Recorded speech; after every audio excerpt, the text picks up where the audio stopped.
여러분 안녕하세요.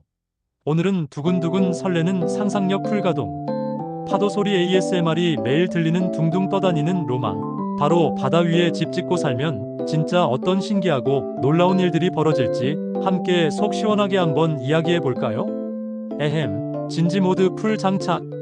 단순히 낭만적인 상상만으로는 똑똑한 해답을 찾을 수 없겠죠. 환경 문제는 물론 첨단 기술, 복잡한 법적인 문제까지 꼼꼼하고 세심하게 따져봐야 비로소 속 시원한 결론에 도달할 수 있을 테니까요. 자, 일단 바다 위에 집하면 머릿속에 어떤 그림이 촤라락 펼쳐지세요? 에메랄드빛 몰디브, 초호화 두바이, 럭셔리 뿜뿜, 화려한 휴양시설만 냅다 생각하면 곤란합니다. 슬픈 이야기지만 지구온난화 때문에 해수면이 점점 높아져서 당장 발등에 불이 활활 떨어진 섬나라들에게는 발랄한 상상, 그 이상으로 아주 심각하고 절박한 문제거든요.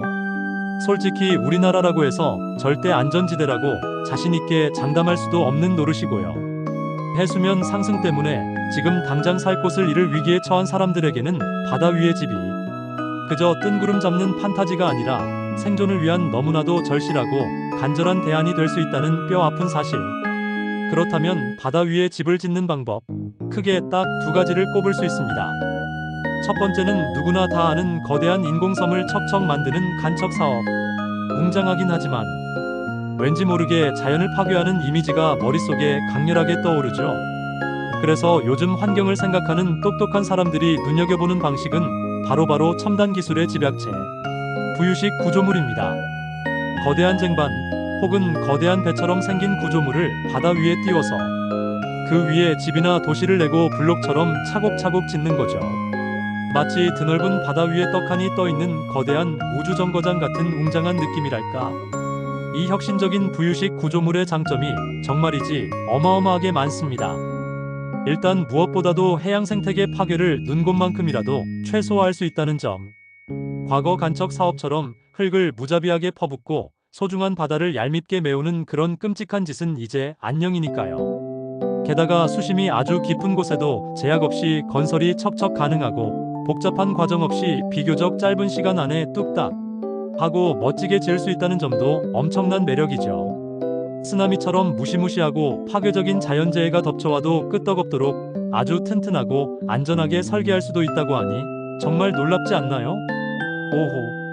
우리나라 부산에서는 이미 오세아닉스 부산이라는 이름만 들어도 가슴 벅차오르는 야심찬 프로젝트가 착착 진행 중입니다. 무려 18,000제곱미터나 되는 어마어마한 크기의 모듈을 레고처럼 연결해서 아름다운 바다 위에 지속 가능한 도시를 건설하는 멋진 프로젝트인데요. 각 유닛 사이로 시원한 운하가 흐르게 해서 파도 피해를 최소화하고 도시 전체가 해수면 상승에 유연하게 대처할 수 있도록 해저에 튼튼한 기둥을 촘촘히 설치한다고 합니다. 상상만 해도 숨막히게 멋진 미래형 스마트시티가 눈앞에 펼쳐지는 것 같네요. 하지만 아무리 좋고 혁신적인 아이디어라고 해도 장점만 있을 수는 없겠죠. 바다 위에 그림 같은 집을 짓는다는 건 생각보다 훨씬 더 복잡하고 까다로운 문제라는 불편한 진실. 지금부터 속속들이 하나하나 꼼꼼하게 짚어볼까요? 첫 번째, 환경 문제입니다. 첨단 부유식 구조물이 소중한 해양 생태계에 미치는 나쁜 영향을 최대한으로 줄일 수는 있겠지만 안타깝게도 건설 과정이나 운영 중에 예상치 못한 오염 물질이 발생할 가능성은 여전히 조그맣게 남아 있습니다. 폐수 처리 시스템, 생활 쓰레기 처리 시스템 등 꼼꼼하고 철저한 대비책 마련은 선택이 아닌 필수겠죠. 두 번째, 에너지 문제입니다.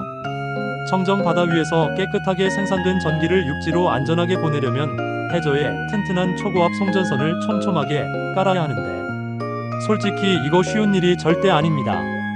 님비 현상으로 인한 주민 반대, 보상 문제, 아름다운 경관 훼손, 전자파 논란 등 우리 앞에 놓인 넘어야 할 산이 정말이지 한두 개가 아니거든요. 결국 태양광, 풍력 같은 친환경 에너지 자급자족 시스템을 처음부터 똑똑하게 구축하는 것이 가장 중요하겠죠.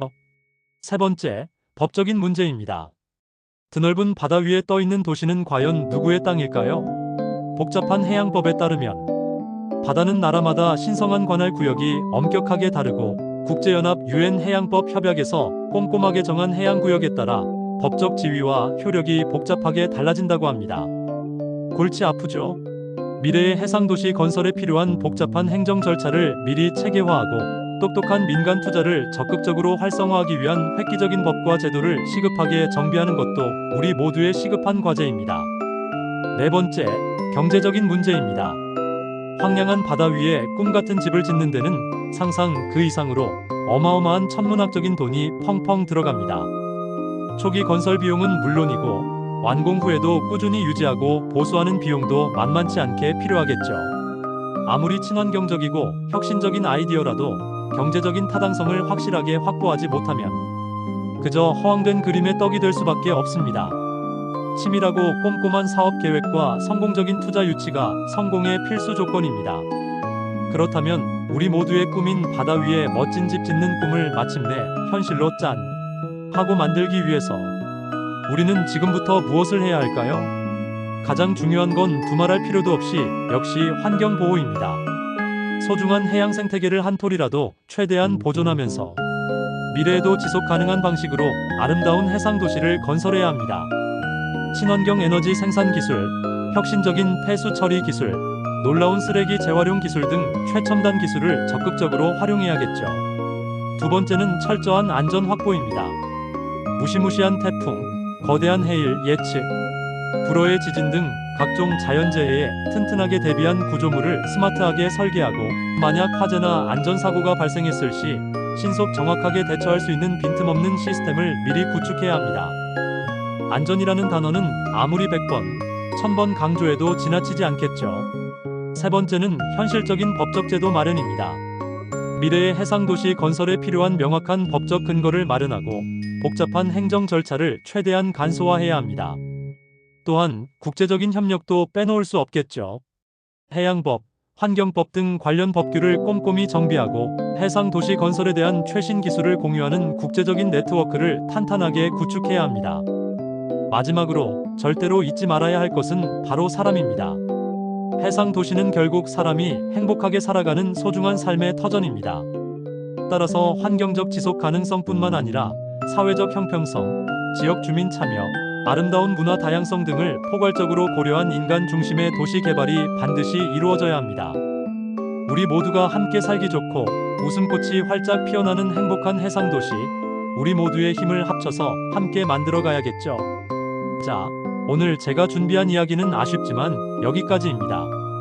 푸른 바다 위에 그림 같은 집을 짓는 상상 어떠셨나요? 이 모든 게 단순한 꿈이 아니라 가까운 미래의 현실로 우리 눈앞에 펼쳐질 수도 있다는 놀라운 사실 부디 잊지 마세요. 다음번에는 더욱더 신나고 재미있는 이야기로 여러분을 찾아뵙겠습니다. 그때까지 모두 건강하세요. 안녕.